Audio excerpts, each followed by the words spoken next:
हरी भरी जंगलों के बीचों बीच कच्चे बांस से बना एक मकान था, जहां पर रहते हैं बनमाली नाम का एक लकड़हारा।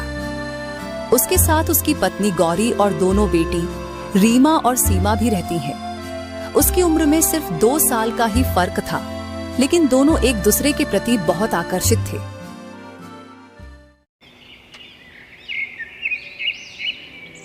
एक दिन लकड़हारा झोपड़ी के बाहर आंगन में लकड़ियां काट रहा था। कुल्हाड़ी की ठाक ठाक की आवाज सुबह की शांति में गूंज रही थी। बाप रे बाप, लकड़ियां काटते काटते पसीने से मैं ही भीग गया। तभी गौरी अंदर से आती है। क्या जी, सुबह से काम में लगे हो? अब तो बस कीजिए, आइए खाना खा लीजिए। हाँ भाग्यवान, बस थोड़ा और बाकी है, निपटा लूं, फिर खाना खाकर जंगल चलूंगा लकड़ी लेने। ठीक है, मैं थाली लगा देती हूँ, आप जल्दी कीजिएगा।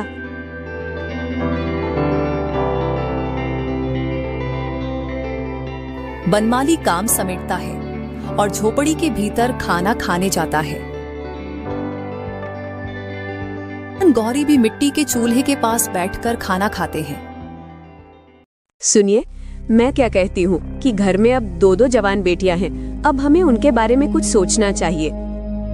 बनमाली गहरी सांस लेते हैं और कहता है, हाँ गौरी, ये ख्याल तो मेरे दिमाग में भी है, पर क्या करूं, अब लकड़ियां बेचकर भी इतना मुनाफा नहीं मिलता कि रिश्ते की बात आगे बढ़े। हाँ जी, एक बार ठाकुर साहब के पास जाकर तो देखिए, वे गांव के सबसे बड़े अमीर सेठ हैं, अगर वो मदद करें तो अच्छा है। मदद उससे? पहले से कर्ज में डूबे हैं उसके, और अब तू कहती है रिश्ता मांगने जाऊं? नहीं गौरी, मुझे नहीं लगता कि वो हमारा मदद करेगा। लकड़हारा अपने दोनों बेटी को लेकर बहुत चिंतित थे। दोनों पति पत्नी की आंखों में चिंता और हार झलकती है। हे भगवान, कैसा बाप हूं मैं, जो अपने बच्चों के लिए कुछ नहीं कर पा रहा। पिताजी, आप खुद को दोषी क्यों कह रहे हो? आपने जितना किया उतना हमारे लिए बहुत है। आप दोनों ने ही तो हमें पालन पोषण कर इतना बड़ा किया, हमारी सभी भावनाओं को समझा। इससे और बड़ा क्या हो सकता है, बताइए?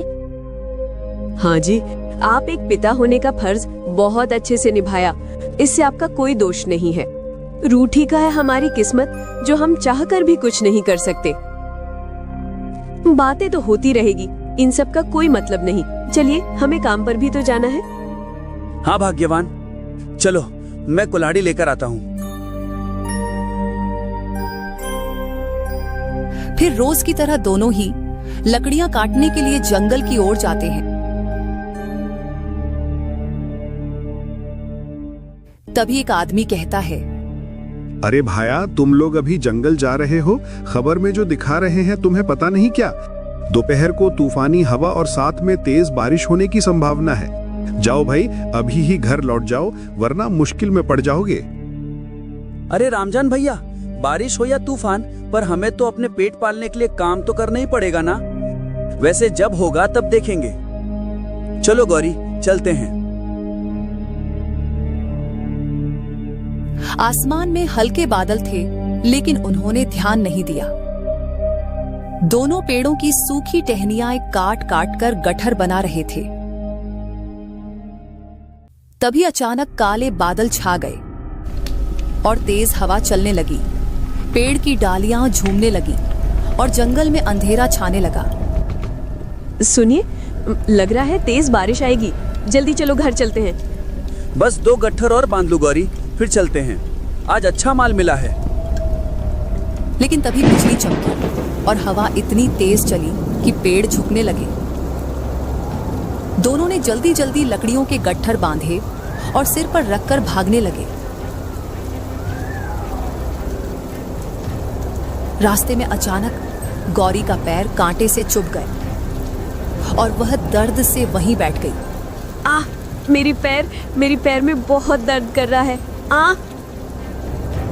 बनमाली भागकर उसके पास आया। देखा तो खून बह रहा था। हे भगवान, कैसा मुसीबत, इतनी तेज बारिश भी आ रही है और इधर इतना सारा खून भी बह रहा है। चलो गौरी, पास ही तो हमारा घर है, वहाँ पहुँचकर जड़ी बूटी लगा लेना, ठीक हो जाएगी। थोड़ा और चलने की प्रयास करो, बारिश किसी भी वक्त टूट पड़ेगी। जैसे तैसे उठकर दोनों चलने लगा। दोनों मुश्किल से कुछ कदम ही चले थे, तभी तेज गर्जना हुई। धड़ाम! एक बड़ा विशाल पेड़ हवा के झोंके से गिर पड़ा और दोनों को अपने नीचे दबा दिया। दोनों ने आखिरी आवाज लिया। सब कुछ सन्नाटा हो गया। रात भर बारिश होती रही।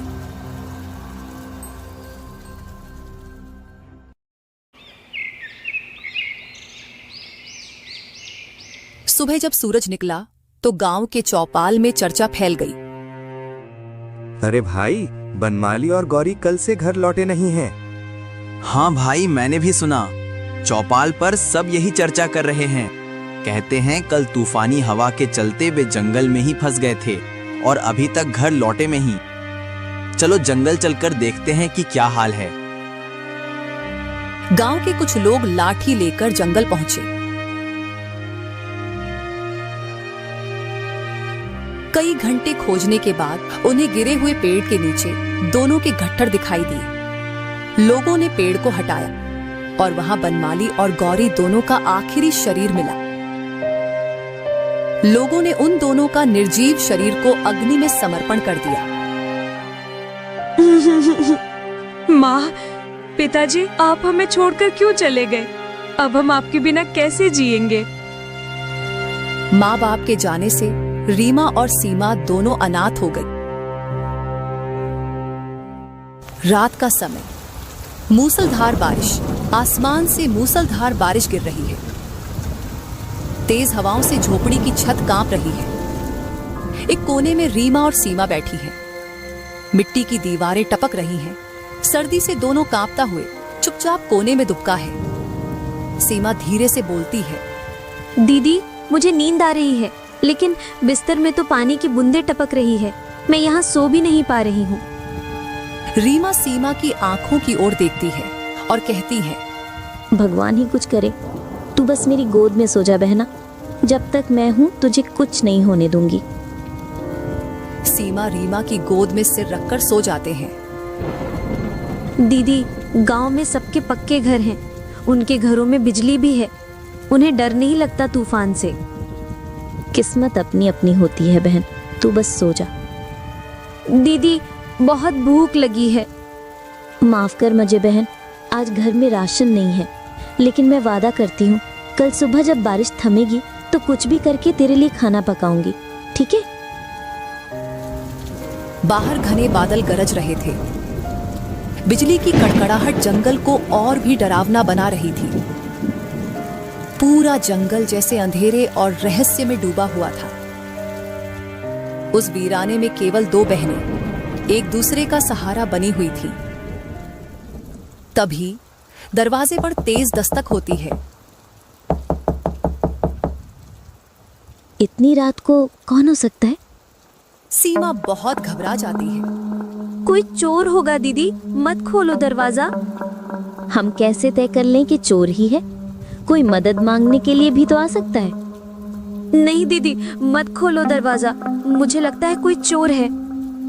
डर मत, मैं देखती हूँ।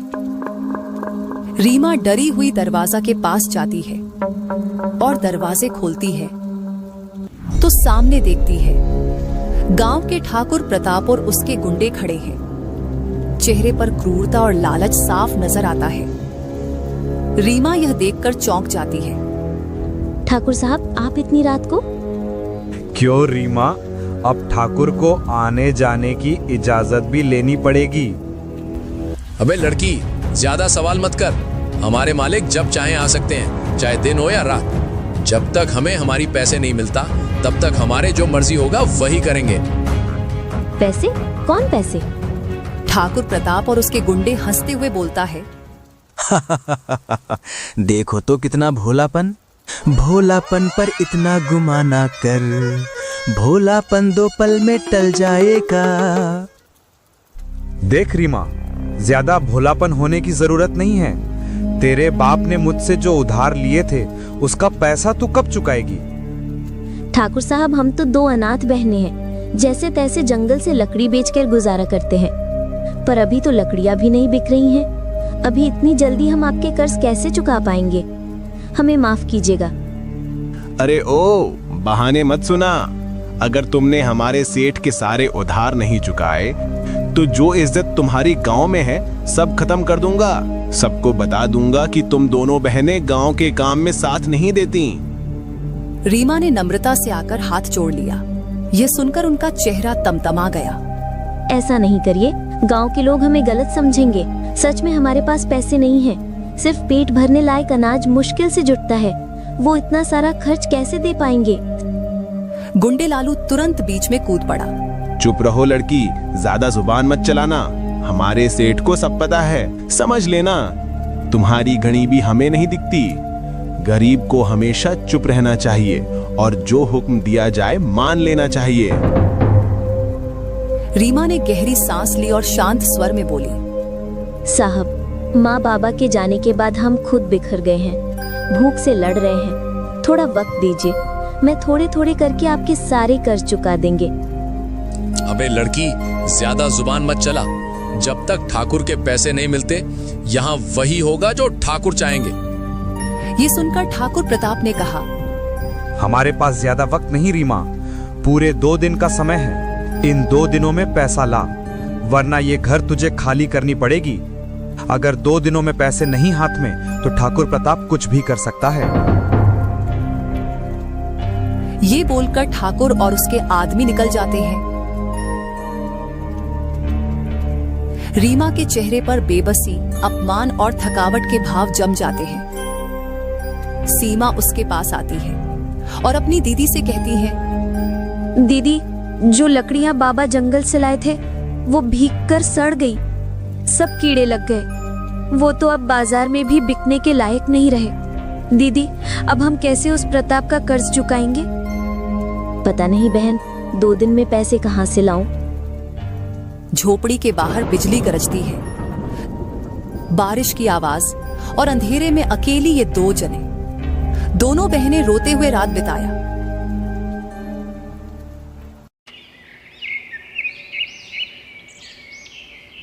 अगली सुबह आंगन में दोनों बहनें बैठी हैं। बारिश थम गई है, लेकिन छत टूट चुकी है। लकड़ियां भी भीग गई हैं। भीग गई सारी लकड़ियां, पर कुछ सूखी हैं जो शायद बिक सकती हैं। मैं आज बाजार जाकर बेचने की कोशिश करती हूँ। ठीक है दीदी, तुम ध्यान से जाना। रीमा सिर पर भारी गट्ठर रखती है और चल पड़ती है। छोटी उम्र, भीगा रास्ता और थकान पर आंखों में उम्मीद बाकी है। हे भगवान, बस आज कुछ पैसे मिल जाएं तो ठाकुर से घर बच जाए। भारी लकड़ियों का गट्ठर लेकर रीमा शहर की ओर बढ़ती है। वह शहर के अमीर व्यापारी नीलराज के पास जाती है। साहब, ये लकड़ियां बहुत अच्छी हैं, ले लीजिए ना। अरे तू वही बनमाली का बेटी है ना? जा यहाँ से। यहाँ कोई तुझसे भाव देकर लकड़ियां नहीं खरीदेगा। जा भाग यहाँ से। साहब, कुछ लकड़ियां ले लीजिए ना। हम गरीब हैं, इसी से हमारे पेट चलते हैं। बहुत मुसीबत में हूँ, ले लीजिए ना साहब। जा यहाँ से। रीमा उदास होकर निकल जाती है। भीगी आंखें, थके कदम। 1 रुपया भी नहीं मिला। अब कहाँ जाऊं? हाँ, हरीश चाचा लकड़ी का व्यापार करते हैं, शायद वो खरीद लें।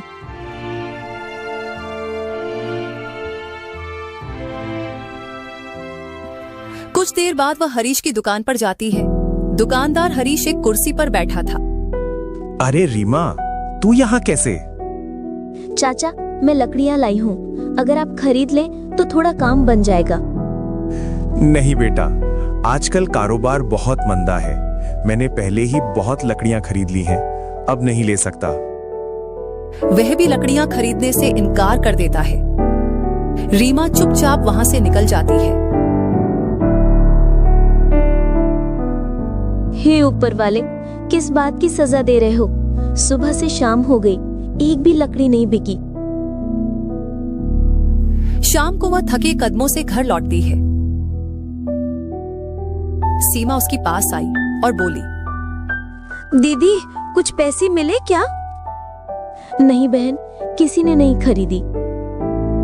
फिर सीमा को कुछ याद आती है और वह कहती है, दीदी मदन भाई ने आपसे जो लकड़ियां खरीदी थी उनका पेमेंट तो अब तक नहीं दिया है। रीमा थकी आवाज में कहती है, हाँ, तूने सही याद दिलाया, शायद वही मदद कर दे। रीमा जल्दी से मदन के घर जाती है। दरवाजा उसकी पत्नी खोलती है। भाभी, मदन भाई हैं क्या घर पर? तभी मदन बाहर आता है। अरे रीमा, तू क्या हुआ? मदन भैया, आपने जो लकड़ियां ली थी उनका पैसा अब तक नहीं दिया, कृपया दे दीजिए, बहुत जरूरत है। लकड़ियां अभी बाजार में नहीं बिकी, जब बिक जाएंगी तब तुझे पैसा दूंगा।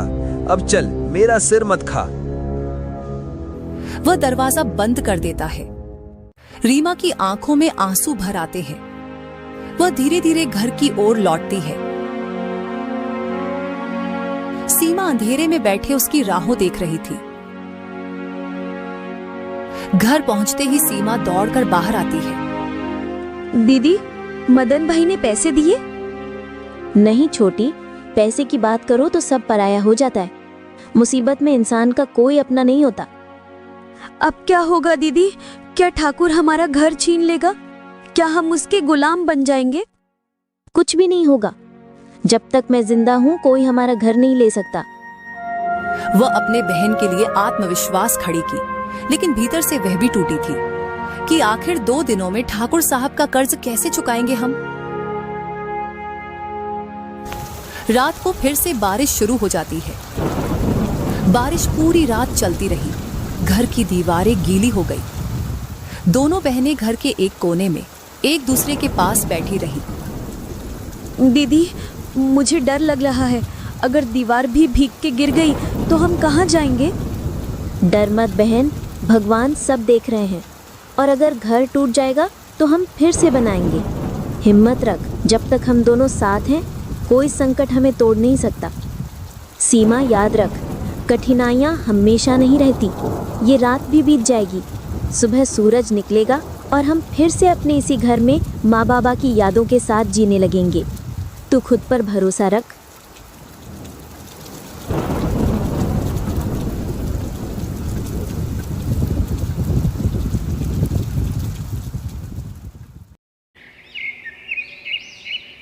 अगली सुबह दोनों बहनें घर की काम में लग जाती है।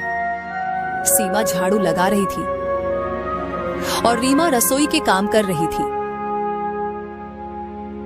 घर की सारी काम निपटकर रीमा अपनी बहन से कहती है, अच्छा बहन सीमा, मैं चलती हूँ जंगल लकड़ियाँ लेने के लिए।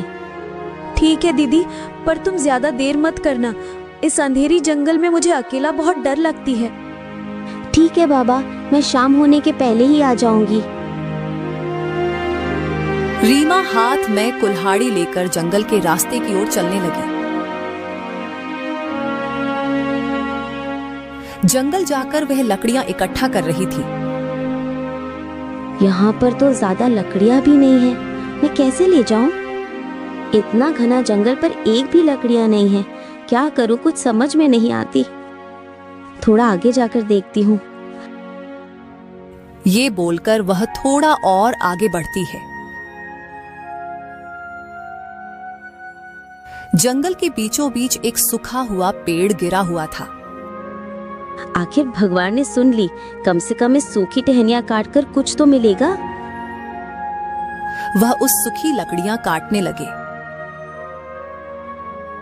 दोपहर से शाम हो गई।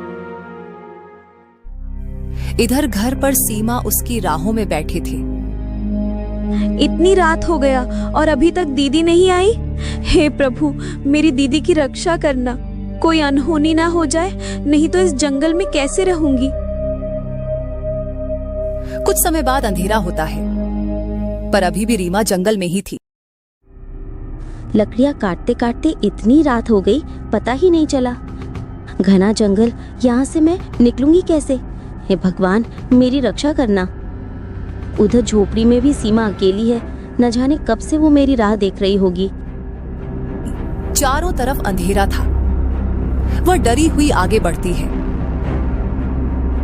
वह सूखी टहनियां इकट्ठी कर माथे पर उठाती और भगवान का नाम लेकर चलने लगती है। तभी पीछे से एक कराहने की आवाज सुनाई देती है। बचाओ, कोई है क्या? ये आवाज कैसी है? कौन है वहाँ? रीमा डरते डरते झाड़ियों के पास जाती है। वहां एक बूढ़ा साधु बैठा होता है। वह चल नहीं पा रहा था। बाबा, इतनी रात को आप यहाँ अकेले इस झाड़ियों के पास? बेटी, मैं चल नहीं पा रहा हूँ। जंगल के रास्ते में गिर गया था। कई घंटे से पड़ा हूँ और अब तो रात भी हो गई। चिंता मत कीजिए बाबा, मैं आपको अपने घर ले चलती हूँ। रीमा अपनी हिम्मत से साधु को सहारा देती है और किसी तरह अपने घर तक पहुंचाती है।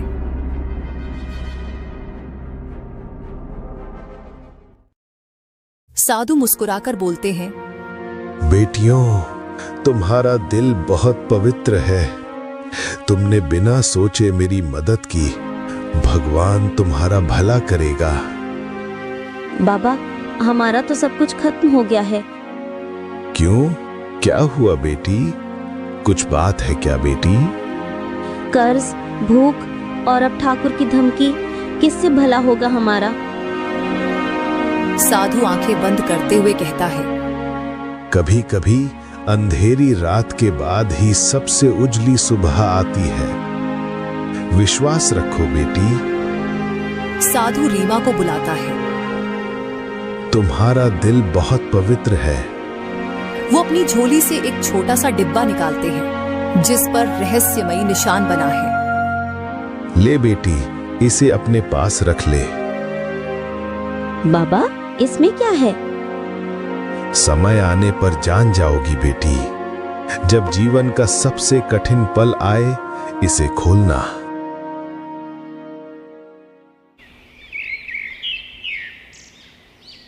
अगली सुबह दोनों बहनों जब सोकर उठती हैं, तो देखती है कि साधु बाबा गायब है। अरे ये माँ, वे साधु बाबा कहाँ गए? हाँ दीदी, लगता है हमारे उठने से पहले ही बाबा यहाँ से चले गए। हाँ, लेकिन ऐसे कैसे? वो तो एक कदम चल भी नहीं सकते। ये कैसे हुआ? तो क्या वे बाबा को चमत्कार था? जो हुआ अच्छा हुआ। भगवान जो करते हैं वो अच्छे के लिए होता है। दीदी, अभी ये सब छोड़िए। आपको पता है ना, आज सेठ जी के पास पैसे चुकाने की अंतिम तिथि है और हमारे पास तो एक कड़ी भी नहीं है। थोड़ा हाथ में पैसा आ जाता तो अच्छा होता। तभी अचानक कुछ रुपए उनके सामने आ जाती है। देखकर रीमा और सीमा अवाक रह जाते हैं। दोपहर के समय ठाकुर के आदमी फिर से घर पर आते हैं। घर खाली करो, वक्त खत्म। कहाँ है तुम्हारी दीदी? ठाकुर साहब ने घर खाली करने को कहा है। तभी रीमा भी अंदर से आती है। ये लो तुम्हारे सारे पैसे। अब हमारा घर किसी के निगरानी में नहीं है। अपना घर अपना ही रहा। जाओ यहाँ से। सब चौंक जाते हैं कि जिसके पास 2 वक्त की खाने की रोटी नहीं होती, उन दोनों बहनों ने इतना सारा कर्ज आखिर 2 दिनों में कैसे चुका दिया। 2 अनाथ बहनों ने अपनी सच्चाई और विश्वास से अंधेरी रात को हरा दिया। अब वह झोपड़ी सिर्फ उनका घर नहीं, भगवान की कृपा का प्रतीक बन चुकी थी। हमारे प्रिय दोस्तों, आप लोगों को ये कहानी कैसे लगी? कमेंट करके जरूर बताना। अगर अच्छी लगे हो तो सब्सक्राइब कर देना